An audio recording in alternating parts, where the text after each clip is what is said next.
Welcome to the Superhero of Love podcast. I am Bridget Fonger, and I wrote a book called Superhero of Love, Heal Your Broken Heart, and Then Go Save the World. My book is all about helping people love and be loved more than ever. I believe we all have a superhero of love inside of us. Yes, even you, superhero. And in this podcast, I talk to people who are all about helping us all tap into that superhero. May this episode make a difference for your heart. Let's get this party started. Welcome, superheroes. It is the week before Thanksgiving, and around this time of year, we all start thinking about the things that we're grateful for. I usually do Gratitude November, and I'm so excited. I forgot about Gratitude November, meaning getting on social media and extolling all the things that you're grateful for via words and or pictures. I'd forgotten about it. And my friend Jan Casebolt, who is featured in this book that I'm about to talk about, reminded me about Gratitude November. So I've been very conscious of it every day as we lead up to Thanksgiving, of how grateful I am for all the different elements in my life. And we were just at the vet today, and my dear sweet Lucy may have cancer, and which is so hard. And she's one of the things that I'm so very grateful for in my life every single day, ever since I very first met her. When I first met Lucy, I was sitting on a lawn, my friend's cousin's lawn, and it's a huge lawn. And across this lawn, as if it were a Hallmark movie or some sort of 70s commercial, Lucy, a little white fluffy puppy, ran bounding across this huge lawn, ran toward me. I was sitting cross-legged on the grass, got into my lap, and promptly fell asleep. In other words, Lucy adopted me, and I have been ever so grateful for her. And hearing this news is, it's growing a little bit more serious every moment that passes since we discovered this little tumor, actually, because she was getting her teeth cleaned today, and it happened to be discovered. But it's even more poignant that the topic of today's Superhero of Love podcast is the book entitled Medical Miracles. The full title is Medical Miracles Attributed to Master John Douglas, Book 1, Medical Insights Gained from Observations of Angelic Reformation. And when we talk about gratitude, the thing that I am throughout every day, no kidding, throughout every day since I met Master John Douglas, I have been grateful for him.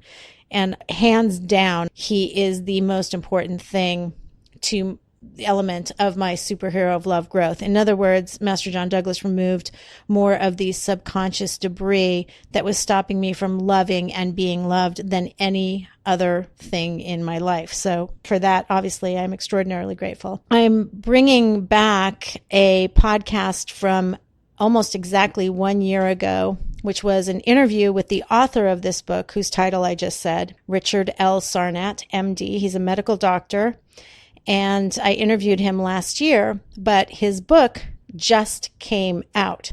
So I'm bringing back that interview so that we can hear it again, and so that it might inspire you all to reach out for his book, which you can buy instantaneously on Amazon.com. Again, it's called Medical Miracles, and his name is Richard L. Sarnat, and I will, MD, and I will put the link to that in the podcast notes. I will also put a link to his website in the podcast notes, but that's medicalmiracle.info. And I hope you enjoy this podcast if you didn't hear it when it first ran over a year ago now, just over a year ago. And here's to Medical Miracles, and here's to Gratitude November, and here's to us all tapping into the magic of miracles. Enjoy. Dr. Rick Sarnat is an extraordinary human for a million different reasons, and we're just going to talk about a few of those reasons today because we don't have time to talk about all million reasons that you're an extraordinary human.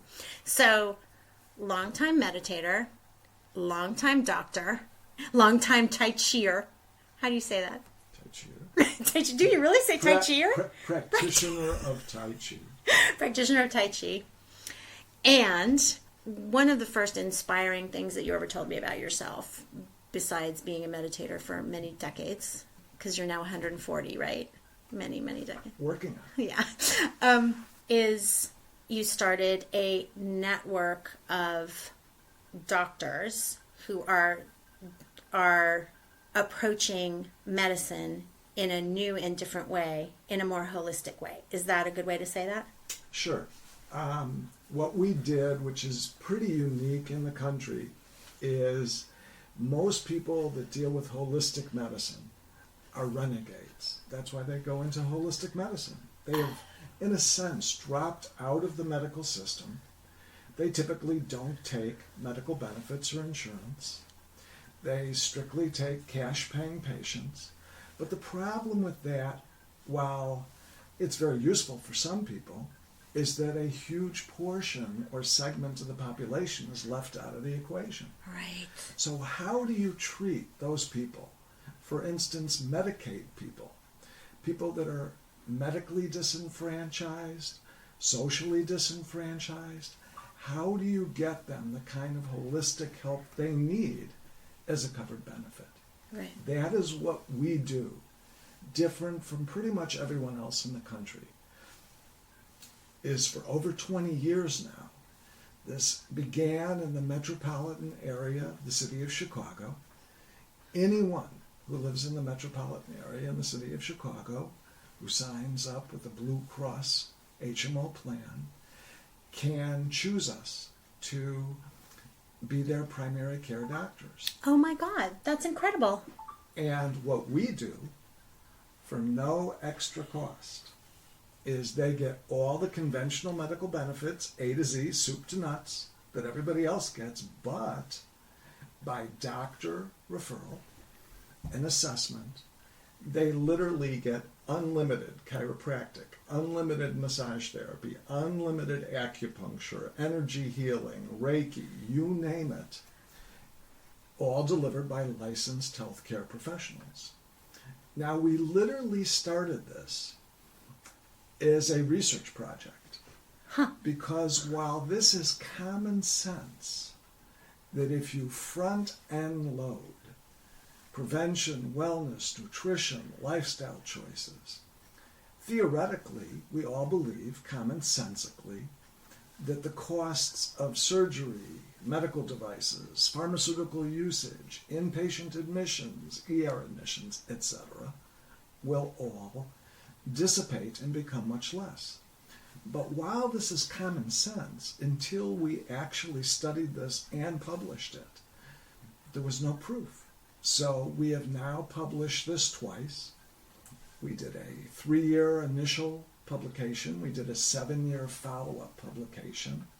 This has all been presented to the NIH, National Institute of Health, by request at a conference.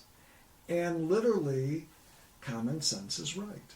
That when you front and load our broken medical system with truly holistic care, with providers who are licensed but do not reach for pharmaceutical surgeries and procedures as a first-line choice, everything improves to the point where we use almost 90% less pharmaceuticals.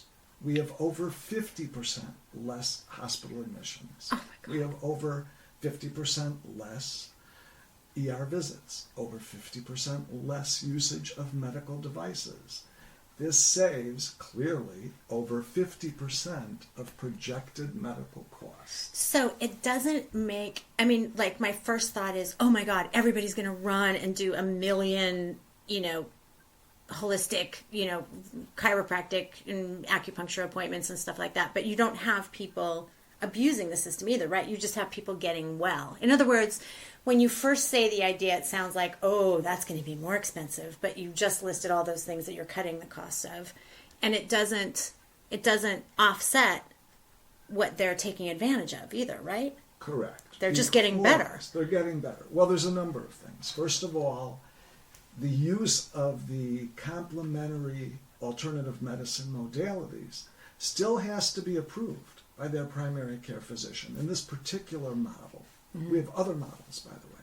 In this particular model, your PCP, or primary care physician, still has to approve it by medical necessity. So there really is no abuse of the system. And it's also given us a lot of very valuable information. For instance, chiropractors, a certain percentage of them believe that everyone should go 3 times a week for the rest of their lives. It's not uncommon to sell people packages they prepay to do such a thing. So it's only logical to say, well, scientifically, does that really make sense? Right. I mean, nobody's checking them, right? Nobody is, other than us, right, is actually researched that. And what we found is that chiropractic in the right hands can be very effective, as can, by the way, naturopathy, doctors of Oriental medicine, etc.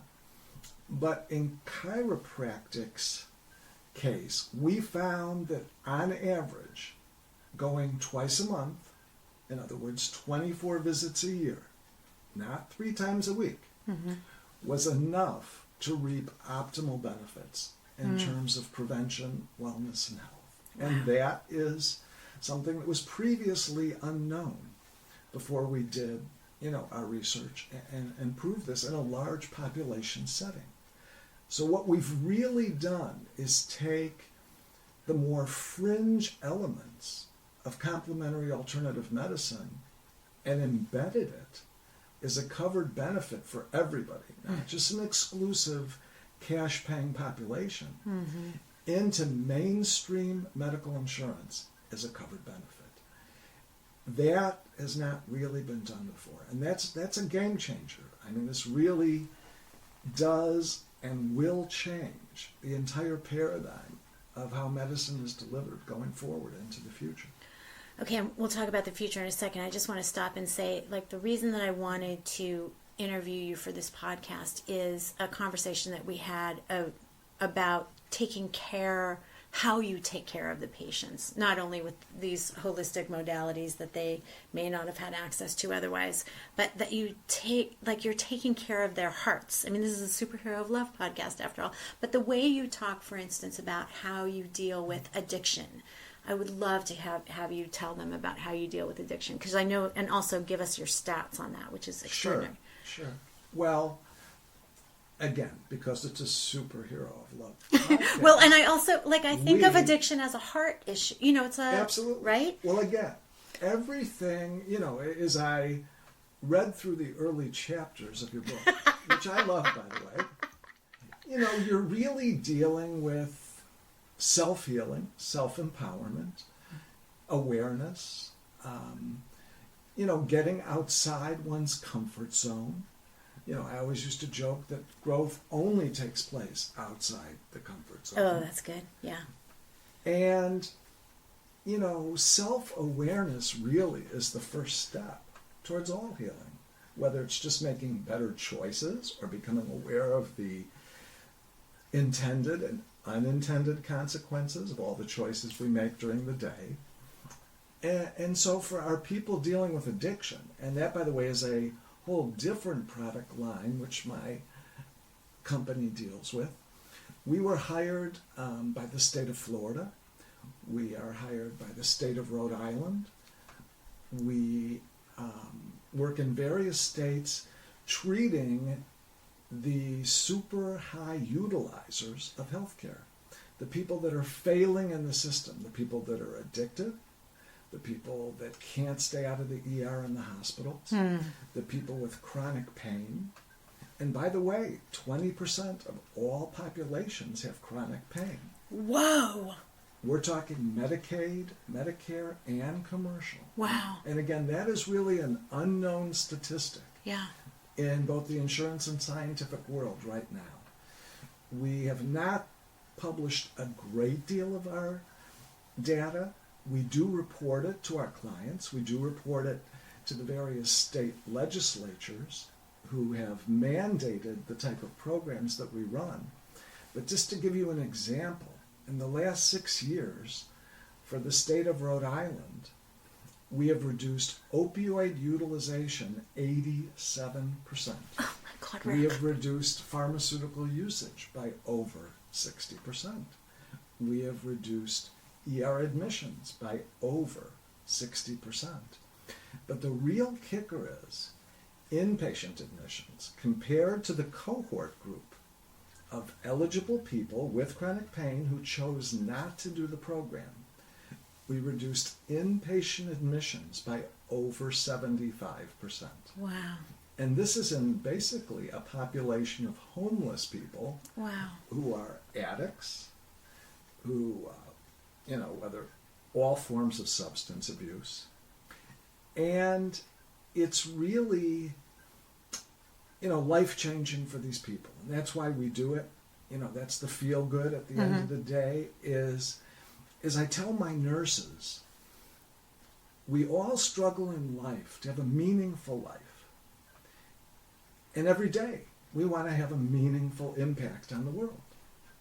So how do you do that? Well, this sort of gets back to your book. I mean, as the readers of the book will find out, you do that, first of all, by looking in the mirror and changing yourself first. Right.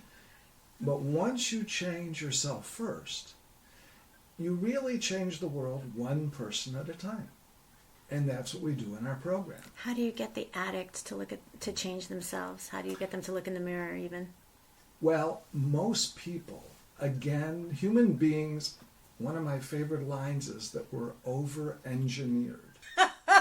That's great. In other words, Yeah. you can whack out one kidney, go along just fine.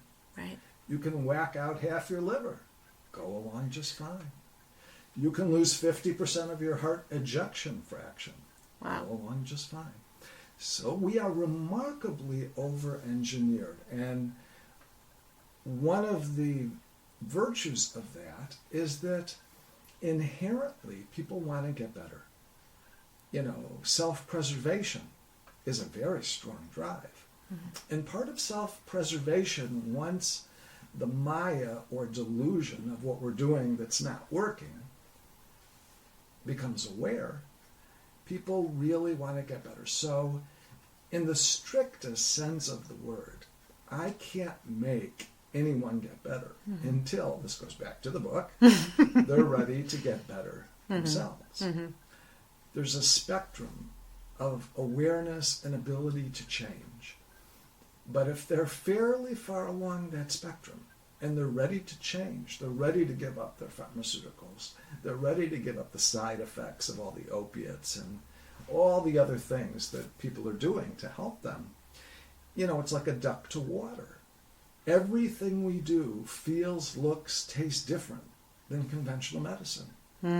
The way I sell this to clients is I explain what you're doing with the tools in your toolbox is high cost, high technology, and low patient satisfaction.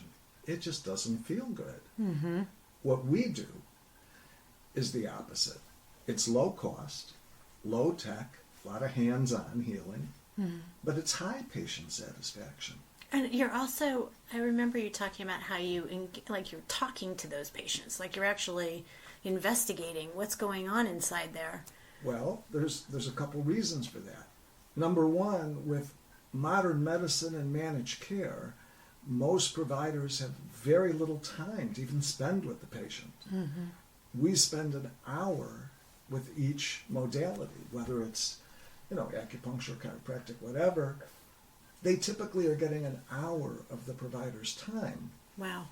And in order to really understand someone's pain, you have to peel back the onion in ways that typically the behavioral health providers have not done, their social workers have not done, their doctors have not done. We, in many ways, aside from adding new tools to the toolbox that really work in an interdisciplinary approach, we also become their advocates within a system that is failing them. And as anyone knows who's been in a hospital recently or had a complex medical issue, if you don't have a knowledgeable advocate helping you find your way through the system, you're just not going to do real well. The system is going to fail you. Right. Because And if it fails, the first inclination, if you're an addict, is to just go back to well, this is much easier. This is going to solve this instant's pain. Absolutely. So the interesting thing is people get immediate results. Wow. This is not, the argument when I started this 20 some years ago is, well, we really can't invest in that because it's going to take too long to get results. Patients change their insurance every year. And so we're going to invest for a year or two. We're never going to see the results, and they're going to be gone. And the opposite is true.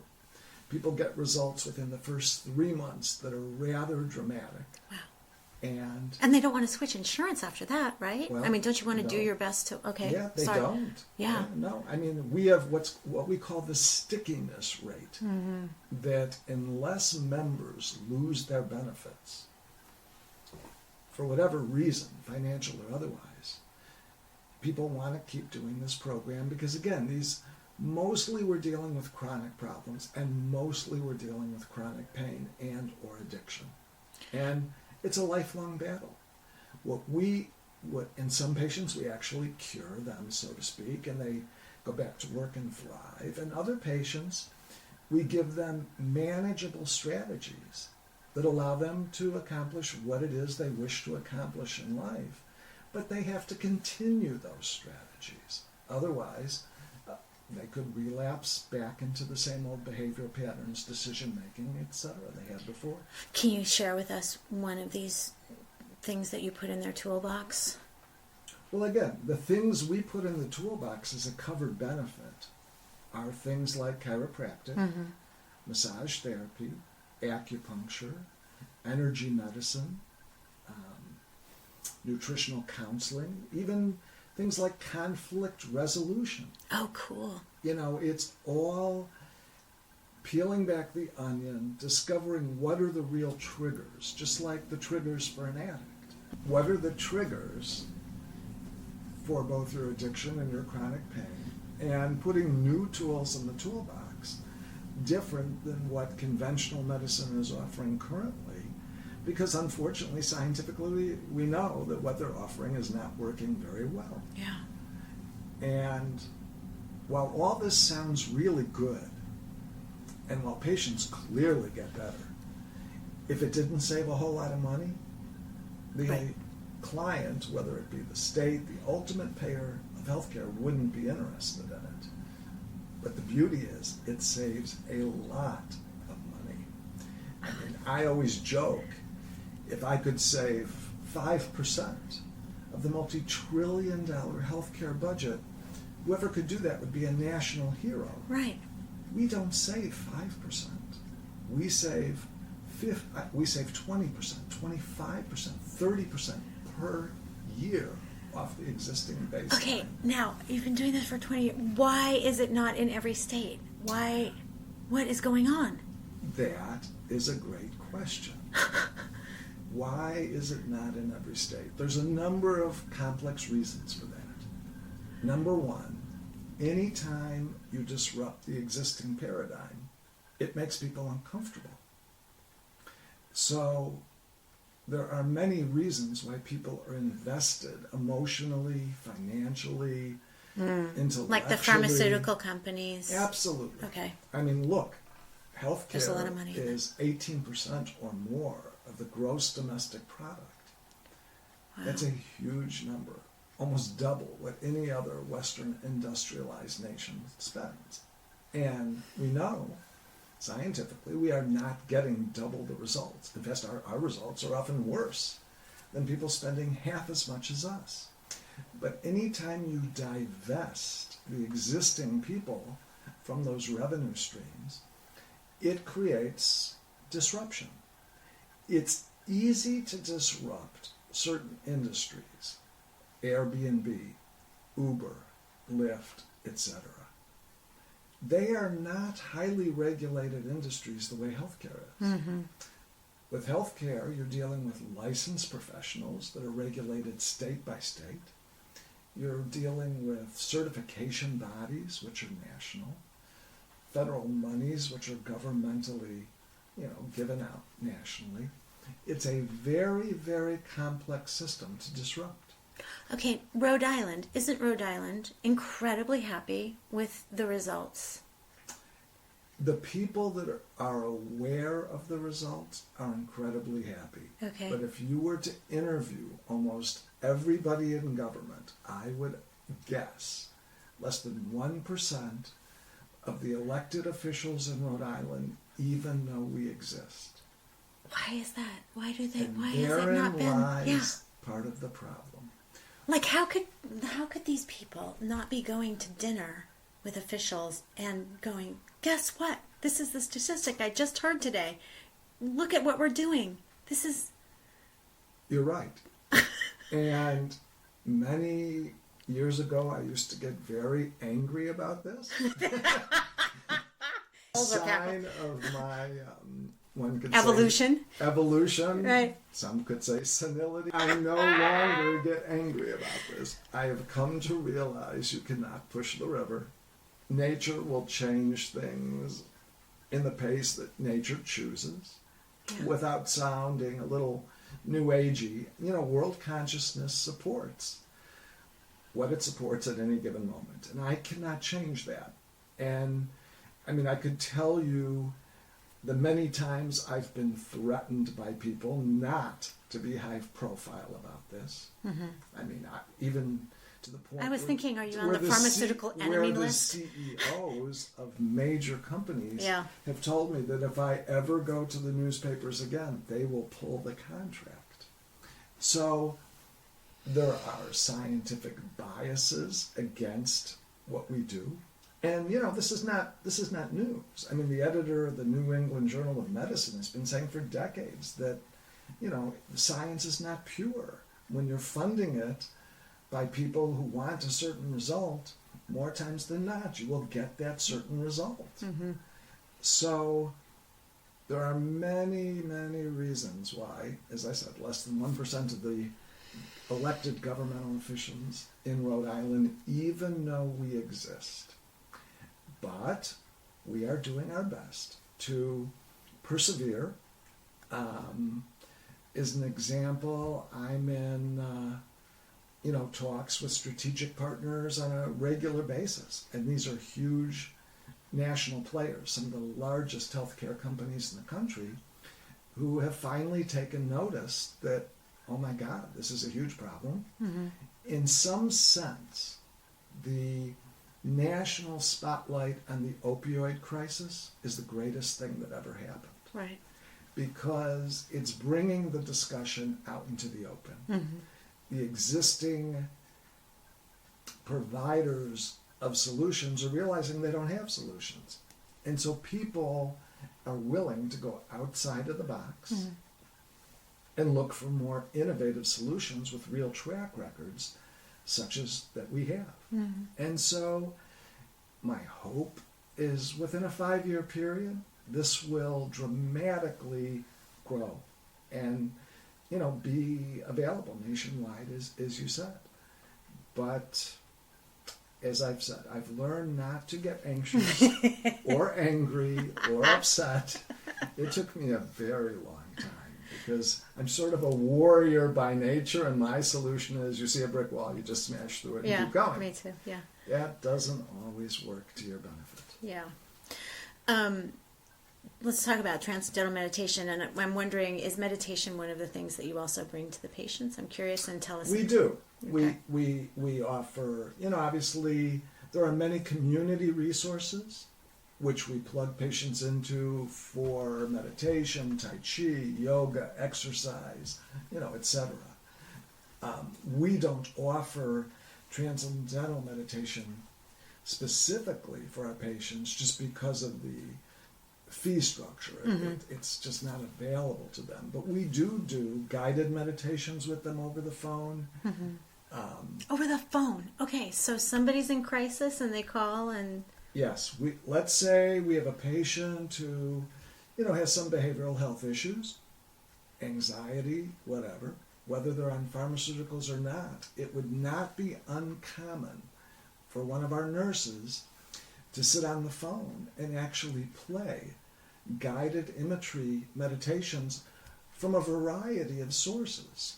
Oh my Not God. just one or two. We use many, many different teachers and guides and sources, from John Douglas to Buddhist instructors, etc., for mindfulness, and it calms the patient down. We talk the person off the ledge, we reground them, and we keep them out of the emergency room when it's not really indicated.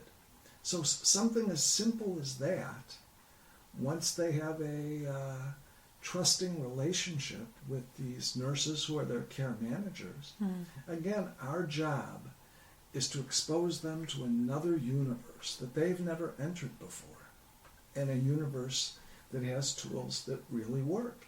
And meditation, yoga, Tai Chi, things like this really work for these people. Yeah. So you mentioned John Douglas, and that's where we met, is in the John Douglas community, which we're both ever so grateful for, to Master John Douglas, I know. So let's talk about, I want to meander into this world that straddles Master John Douglas and medicine, because you've been recently, even just as of this morning, is it, published again? So tell us about the studies that have been recently published that have to do with his work. Sure.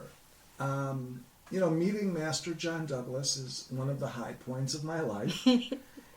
It's not often that you meet someone who can turn your whole world upside down and show you horizons that you never knew existed. And it's even more inspiring when you can subject them to the rigors of science and say, look, things that we thought were uncurable, we had no knowledge of the mechanisms of the disease.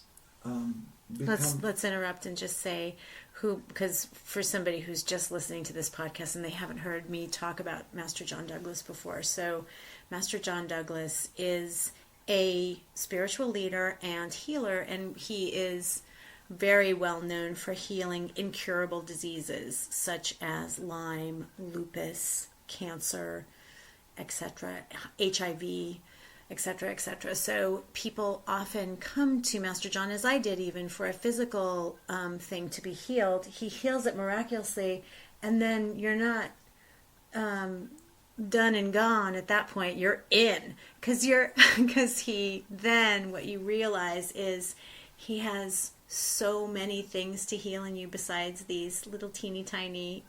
They're like a speck on the landscape of the beach. Even these little physical things, even if they're serious physical things, they're these tiny little things compared to the deep healing of subconscious patterns, etc. That he anyway. So I just wanted to tell them what Master John Douglas does. Sure. In a nutshell there. Yeah, very good.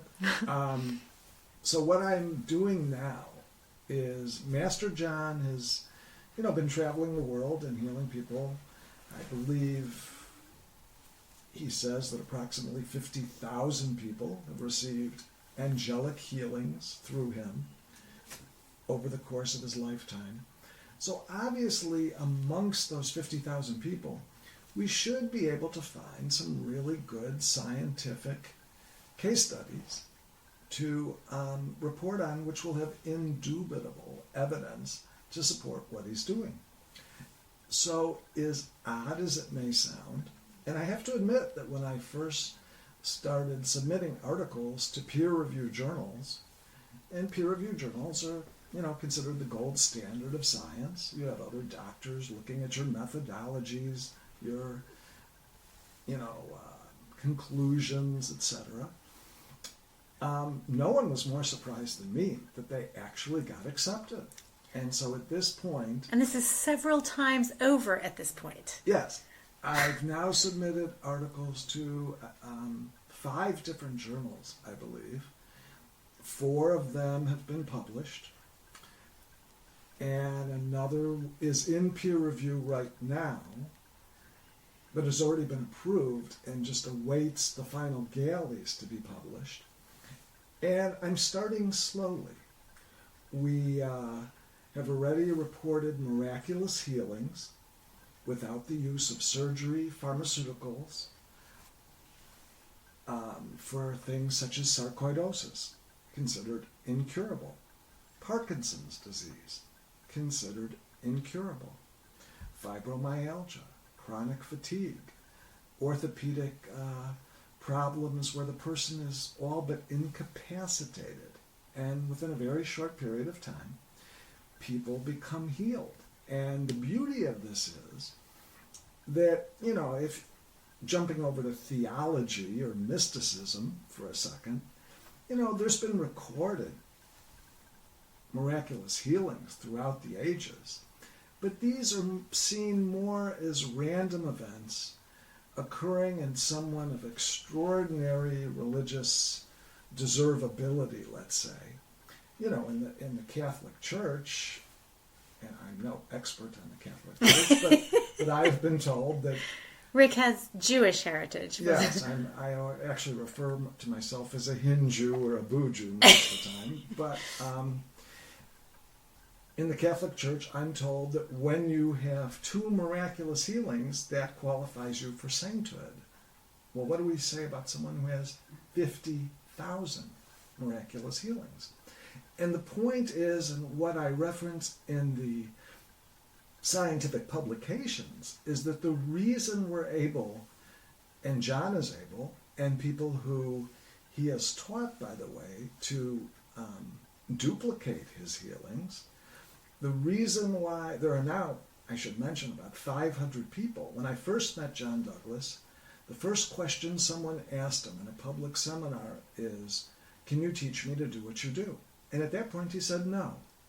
And then a couple minutes later he goes, "Well, maybe in the future Wow. we'll be able to do that." Oh, And as of, I believe it's 2013, he began teaching what he calls the Elite Development Course. and you and I were both there in Yes. 2013. Bridget and I and many of our friends were there. And he began to teach us how to duplicate what he does, even though it's more difficult for us than he. And we'll never have the full throttle No. Master John No. Douglas ever, ever, ever. That is true. In this case, Again, we have a speck of sand on the beach. the student will never surpass the teacher for a variety of reasons we won't go into. But the point of the story is that these are not random events. That we literally discover the root cause, the etiology of these incurable diseases, which more times than not are infectious entities, which, quite frankly, medical science is unaware of. I've heard John say that medical science, including microbiology, virology, parasitology, etc., only is aware of maybe 5 or 10% of the total universe of infectious agents that cause these diseases. So let's step back and ask ourselves, is that really that unusual a statement? Let's go back to before the electron microscope was developed, or even before the first ordinary light microscope was developed. Nobody knew what caused all these diseases. Suddenly, I'm blanking on his name, I think it was von Leeuwenhoek or someone, invents the light microscope. He can see all the bugs in everybody's blood and cells, and he goes, "Oh, I think these are the cause of diseases." Well, he turned out to be right. But that was only a small portion. Then you get to electron microscopes, and you can see viral particles, and you can test for viral titers of the blood. The bottom line is, our filters to know truth are only as powerful as the technologies we have to reveal them. So why is it so unbelievable that a newer technology, which really takes place on the level of consciousness, which measures the electromagnetic signal emanated by every infectious agent that's known or unknown, reveals a whole nother universe of root causes for these diseases? This, quite frankly, is sort of the same old story. This is the history of science. This is exactly how it happens. And so there will always be resistance. When I first submitted the article on the Parkinson's cure, the first journal I submitted it to rejected it. I'm happy to report that's my only rejection so far. Wow. And another journal later accepted it as I, made it even more robust. So they did me a favor. I tightened it up to answer all of their objections. But I found very amusing the fact that the main reason they rejected it was because, quote unquote, Parkinson's is incurable. That's a bit of circular reasoning. Right. But the whole point of the article is to show you that Parkinson's is not incurable once you understand that there's a root cause, which is an active infection. You find the infection, you kill the infection, and the patient gets better. It would be like going back in time and saying that, pneumonia is incurable. Well, no, it's not incurable. You just have to isolate the infection and treat it appropriately. Right. So the world... And by the way, I want to interrupt and say, please. you're giving them before and after medical, you're giving them medical reports, aren't you, of the before report and the after report. So they're actually seeing something that they can relate to and understand. Correct. So for instance, in the sarcoid case study, sarcoidosis has very classic X-ray findings of what's called bilateral hilar adenopathy, which just means in your chest on both sides you get swollen glands in a certain pattern that's classic for sarcoidosis. Now, this patient had that classic pattern. Once they were healed by John Douglas, the follow-up X-ray showed that pattern was gone. It was completely normal. And it never is reversed. Because it's like the Parkinson's patient. My worst, most end-stage Parkinson's patient that I have been taking care of along with John for must be 6 or 7 years now. When I met this gentleman, he was slumped over in a wheelchair, drooling, could not even speak in any intelligible way, could barely eat his food without aspirating and choking, was too weak to even get in and out of the wheelchair by himself. This, by anyone's standard, is end-stage Parkinson's disease. Oh my God, I just got chills. That is incredible. Now, this gentleman today literally can stand up and dance a jig. He can climb stairs. He can have normal relations with his wife. He is a happy, functioning person who even last year took the John Douglas Elite Development course and became a healer. I was sitting next to him. And became a healer himself. Oh my God. So that he can actually heal people with a little practice who have as debilitating a disease as he had. And more than anyone else. Okay, wait, I have to interrupt. Oh my God. Okay, so I was sitting next to this gentleman at the Elite course this year, and I had heard, all I had heard was that he had been in a wheelchair and that he had been healed by John Douglas, but I didn't hear any of the story. And I literally saw him at several junctures over the weekend sprint, like run really super fast somewhere. Like, this is unbelievable. Oh my God. He literally exudes childlike joy.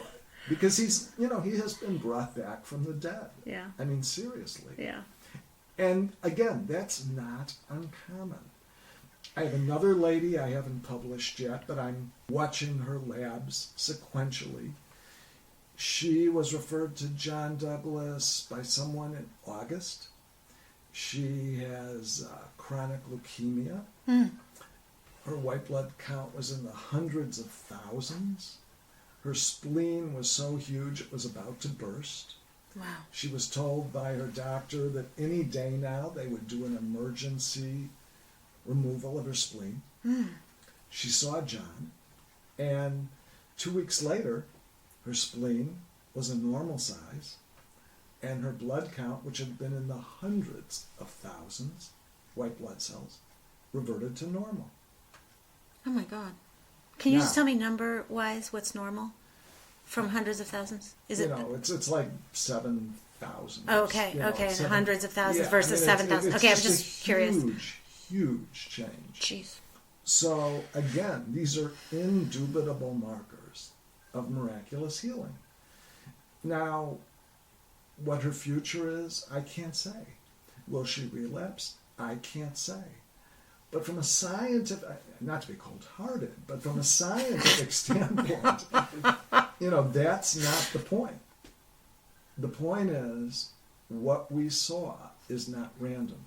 This is not an isolated case of a cancer patient. I'm aware of many cancer patients that I will be publishing, their case studies as I continue to follow them. And to be fair, I just started publishing these studies this year in 2018, and I thought it best to start slowly, not to shock the scientific community too much. So I started with incurable diseases, but I have not yet published my first cancer remission. Okay. That will most likely be published. Like I said, with this woman who I'm following for chronic leukemia, I'm just waiting on a few more blood tests and, establishing a trend over a longer period of time. But I have many other cancer patients who went into complete remission from stage 4 cancers as well, when their physicians told them there was no hope, they should sign up for hospice. And it just shows that doctors are not all knowledgeable, we're not all powerful, that divine intervention, a miracle can occur any second of any moment of any day. Oh, that's beautiful. And Well, I love the fact that, if a lay person was doing this, it just, even if they went and did the research and got the before and after, medical reports, it just wouldn't be the same as having a doctor present it. I'm just so happy that you're in John's orbit and that you've taken this on to do this. It's extraordinary. well, I'm not alone. There are probably, just off the top of my head, 15 or 20 at least licensed, healthcare professionals, doctors, nurses, nurse practitioners, etc., who have been trained by John to become healers. I, in my career, just have a history of publishing, even way before meeting John. So I have taken on the responsibility. To be fair, I'm good at rejection at this stage. At this stage of my life, I'm not too fragile. So, I'm willing to suffer the slings and arrows of the establishment as I bring this knowledge out in good humor. And Right. as I said before, it's been a long journey. I used to get really angry, because I knew there were so many better ways that we could treat people and help people. And it's just difficult when that's not occurring. And you know that you have a better mousetrap and they just won't adopt it for whatever reason. Wow. But as I said, as we get older, we all gain greater perspective, enlightenment about ourselves, our relationships, our communities, our country, our world, our universe. And so I'm pretty chill about the whole thing. You are. You're remarkably chill. And you talk about, there isn't a sting of frustration or anger. I became immediately angry when I heard that this thing in Rhode Island has been going on for so long, so successfully, and we have an opioid crisis on our hands, and this is something that's working in this country. I can't believe that we're not bringing it to the masses, and also taking care of these patients' hearts. I'm sure that any doctor listening would be like, what, an hour? You have an hour to spend with somebody, but you make it work. You make it economically feasible to do this. We do, because if you do what you need to do, the cost savings are enormous. And therein lies, the hope for the future. As remarkable as all this is, if I didn't save a whole lot of money, it would never be adopted. Yeah. Like it or not, I'm sort of a serial entrepreneur by birth. And I tend to be very passionate about various missions that I've undertaken over the course of my life. But as I always would tell my employees, no margin, no mission. Oh, that's good. So the point is, the mission may be great, Yeah. but if there's no margin, it's not going to be adopted. The marketplace never lies. It doesn't mean you don't have a better mousetrap. It just means that world consciousness as manifested in the marketplace will not support it at this time. Mm-hmm. You may have to come back 20 years from now with the exact same mousetrap, and suddenly you'll be a success, which, by the way, is a very, very common thing with books.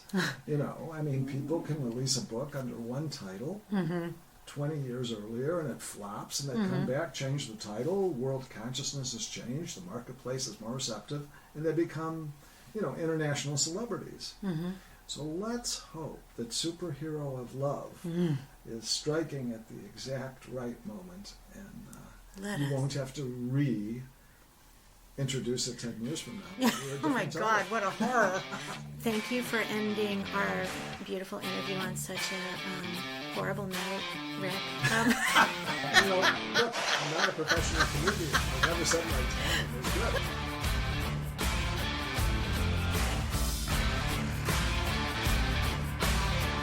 So that was Dr. Rick Sarnat.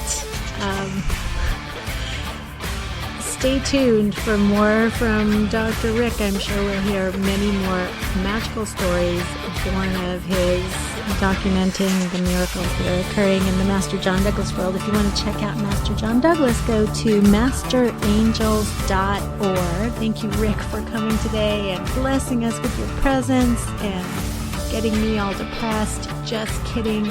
For those of you listening to the podcast for the first time, if you like it, please go over to iTunes and give us a rating, and you can subscribe to the podcast too so you'll know when an episode comes out. Either way, thanks for coming to join us today, Superhero, and I hope you have an awesome rest of your day.